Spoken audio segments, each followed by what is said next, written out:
Mimi naitwa Michael Valeri Mbuya. Mume wa marehemu anaitwa Zaiduna Bakari. Shida hapa mzee ni mke wangu, nimeishi naye muda mrefu, zaidi ya miaka 30. Tumeanzia nyumba za kupanga mpaka tumekuja kuhamia hapa. Tulikaa hapa kikao, tukamaliza kukubaliana kwamba kwa sababu nilikuwa sina mtoto na mume na tulifunga ndoa. Nikakubali kuchukua familia yake moja, niweze kuishi naye hapa. Tukakubaliana kwenye kikao. Lakini muda umekuja kunigeuka. Kuniambia kwamba unatakiwa uondoke hapa, huna haki kwenye hii nyumba, uondoke. Na unitafutie chumba wananilipangishia niondoke hapa. Sina haki ya kuishi hapa. Leo ilikuwa ndio mwisho. Umejenga wewe na mke wako. Marehemu mke wangu na nimepambana naye akiwa mgonjwa mpaka nimemzika. Tarehe 17 mwezi wa 12. Tukamzika tarehe 20. Baada hapo sasa familia hii haitaki kuondoka. Wanachotaka wao mimi niondoke. Niwaachie wao, wanasema sina haki kwenye hii nyumba. Hamna barua yote. Na mwisho wakanishituma wakaniambia kwamba wewe umehusika kumuua hata mke wako. Wako karibu wote wako hapa.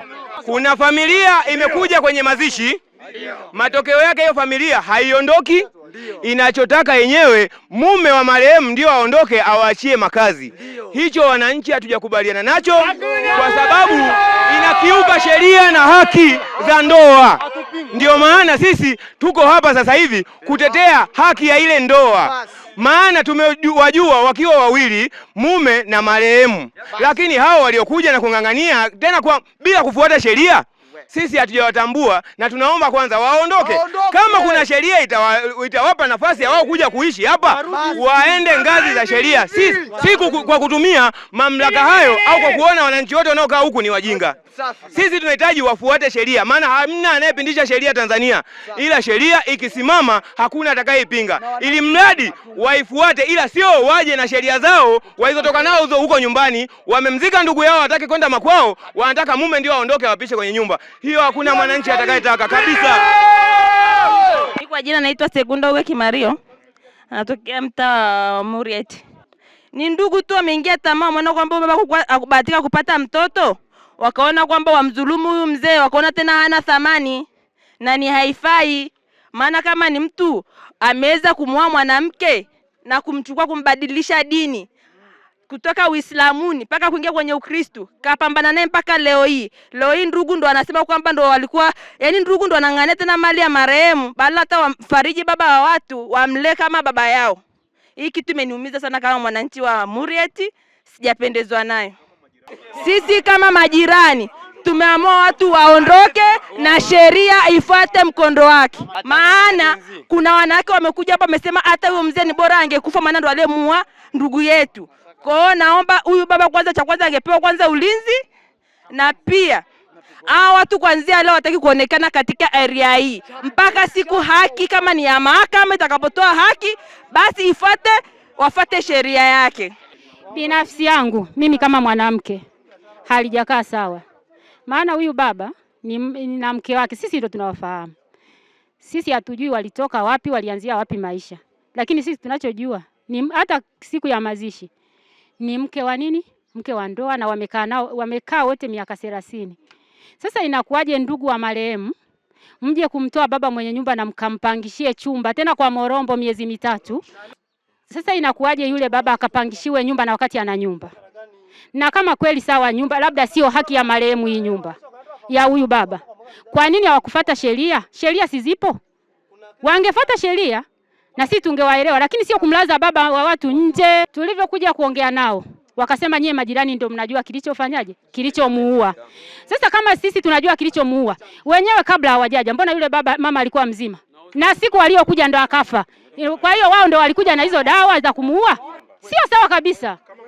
Yaani ina maana mimi nikifiwa na mume naruhusiwa kukaa kwenye nyumba ya mume wangu, na mwanaume akifiwa na mke anafukuzwa kwenye nyumba yake. Sasa hilo limekaaje? Awaondoke. Yaani kilichotokea kiukamilifu si kama walivyozusha wenyewe. Hapo nimezusha. Kwa sababu kwanza mimi nimeshirikiana na babangu mkubwa mpaka hadi hapa nilipofikia. Na hata asubuhi nimetoka naye kuzungumza vizuri. Sasa sikuelewa changamoto hii imetokana na nini. Maana mimi baada ya kukata simu baba mkubwa, nimekuja nikashangaa wanakijiji wamefika kwa lengo kwamba tuondoke. Sasa sikuelewa situation ni nini. na nimempigia baba mkubwa ili ajili anieleze, lakini hakupata muda kunieleza. Hapa ni kwa mamangu. Mamangu mkubwa. Kwa nini sasa mko hapa wakati msiba umeisha? Msiba bado hujaisha. Yaani watu wote unaona waliobaki hapa. Kuna wengine walitoka wamesharudi kwa lengo la kumalizia msiba, watu watawanyike. Na leo nadhani mimi nilishazungumza na baba mkubwa. Kwa kumaliza 40 ili tufanyaje? Ili watu waweze kutawanyika. Msiba ni wa mwanaume ama nyie ndugu? Sisi ndugu. Mume kwa nini mnamtenga? Hajatengwa. Kwa majina naitwa Jonathan Philemon Kalai. Ni mjumbe wa serikali ya mtaa Mashariki. Nimekuja hapa kwa niaba ya mwenyekiti. Shida niliyokuta hapa bado sijaitambua vizuri kwa sababu sikupewa nafasi ya kusikiliza. Ila nasikia kwa wananchi wakizungumza mmoja mmoja kwa sauti kwamba kuna watu wako kwenye nyumba ya mtu mwingine wanatakiwa wafanyaje? Waondoke. Hawa mabwana ambaye alikuwa naye hapo sasa. Na wale wa mama wanatakiwa waondoke kwenye ile nyumba, wananchi ndio wanataka, wamewapa mpaka saa 12 wafanyaje? Waondoke. Nikawaambia sasa balozi, twende mimi na wewe na huyo baba mwenye hiyo nyumba na hao wahusika tukae pembeni. Maana yangu ni kwamba nisikilize kwamba hawa watu wakoje na huyu baba. Huyu baba mimi nimemfahamu kwa mara ya kwanza leo. Ni sahihi kwamba hawa ambao walikuwa kwenye hii nyumba walitakiwa wampishe mwenye nyumba. Kama kuna utaratibu wa kufuata, kama kuna haki yao kwenye hiyo nyumba, kuna taratibu za kufuata. Maana yake ni kwamba na mimi nilitamani wananchi wanisikilize kwamba nilikuwa na maamuzi gani kwenye jambo hili. Maamuzi ni kwamba wale ambao wako kwenye hiyo nyumba tofauti na utaratibu, wao waondoke, wampishe baba mwenye nyumba, halafu sikilize. Halafu kama kuna haki yao ndani ya hiyo nyumba, watumie utaratibu mzuri wa kufanyaje? Wa kupata haki yao. Kama itakuja kubainika kwamba huyu baba sio muhusika, lakini taratibu ziwe zimefanyaje? Zimefuatwa. Kwa sababu madai yao inavyosemekana kwa wananchi, kwa sababu mimi nimesikilia kwa wananchi. Sawa Madai yao kwamba mmiliki alikuwa ni yule mama na hawajaoana sijui na mzee. Kama ni kweli, taratibu zipo za kufuata, taratibu za kisheria kuonyesha kwamba mrithi ni nani baada mtu kufariki. Lakini pia nataka niwaombe wananchi wenzangu kwamba hawa watu kama hata wataondoka, lakini wataondoka kwa utaratibu. Tukitaka kuwatoa kwa fujo, tunaweza pia tukasababisha hasara kwa sababu hatujui kwamba nani yuko upande wa huyu baba, hatujui nani yuko upande wa wale. Usisahau kusubscribe na kugusa alama ya kengele ili uwe wa kwanza kupata taarifa zetu kila tunapoweka Msomi News.